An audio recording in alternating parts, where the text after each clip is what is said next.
Assalomu alaykum, hurmatli muxlislar. Bugungi 4-videomiz spermogrammadagi spermatozoidlarning tirikligi haqida bo'ladi. Agar bitta laboratoriyada spermogramma topshirsangiz, sizni qo'lingizga qog'oz chiqarib berishsa, agar undagi harakatchanliklarning sonini yig'indisi bilan tagiga tiriklik degan joydagi yig'indi agarda bir-biriga teng yoki juda ham yaqin bo'lsa, u laboratoriya sizda tiriklik testini o'tkazmayapti degan bo'ladi. Eski davrlarda, bizi diyorlarda klinik shifokorlar faqatgina spermatozoidlarda harakatchanligiga urg'u berishgan. Buni o'tgan videomda aytib o'tdim, ko'rib olishlaring mumkin. Avvallari shifokorlar, ba'zi hozirgi kundagi shifokorlar ham faqatgina harakatchanlikni foizga qarashadi. Lekin shuni esdan chiqarmang. Harakat qilmayotgan tirik hujayra ham bo'lishi mumkin.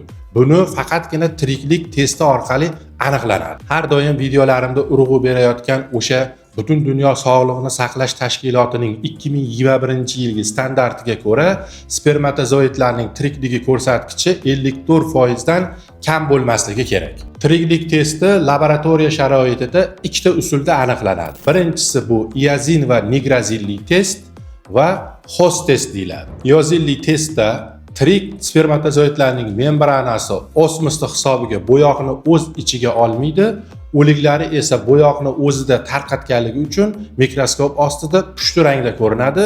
Shuni bir-biriga nisbati orqali tiriklik foizi kelib chiqadi. Host test bu gipoosmolar test hisoblanadi. Bu iozin testi sal teskarisi, ya'ni tiriklarni dumlaridagi shishlarning hisobiga ajratish mumkin bo'ladi.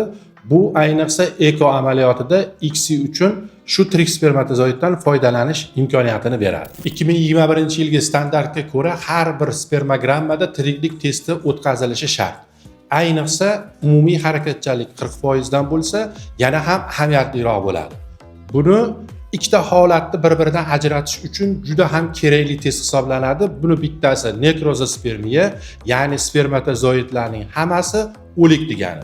Ikkinchisi bu total astenozospermiya, ya'ni spermatozoidlar tirik, lekin bu kasalliklarning hisobiga hech qaysinisida harakatchanlik aniqlanmaydi. Sizlar bilan nekrozospermiyani sabablarini ko'rib chiqamiz. Bularga eng ko'p infeksiyalar sabab bo'ladi, o'sha prostatit epididimitlar. Bunda ro'y beradigan hodisa asosan erkin kislorod radikallarini oshishi hisobiga spermatozoidlarning ko'pini o'lishiga sabab bo'ladi. Undan tashqari oksidativ stress, xuddi yuqoridagi ta'sir mexanizmiga ega. Varikoseliya bor, varikoselda moyakda haroratni oshishi hisobiga moddalar almashinuvi sustlashadi va natijada yana o'sha erkin kislorod radikallari ko'payib ketadi. Toksik faktorlar bor, bular zararli odatlar, o'sha spirtlar, spirtli ichimliklar, sigaretlar bo'lishi mumkin va undan tashqari immunologik faktorlar ham nekrozospermiyalarga sabab bo'ladi. Nekrozospermiya holatlaridan bemorlarni qutqarish uchun birinchi o'rinda topilgan o'sha yallig'lanish infeksion sababni kerak bo'ladi. Varikosel terapiyalar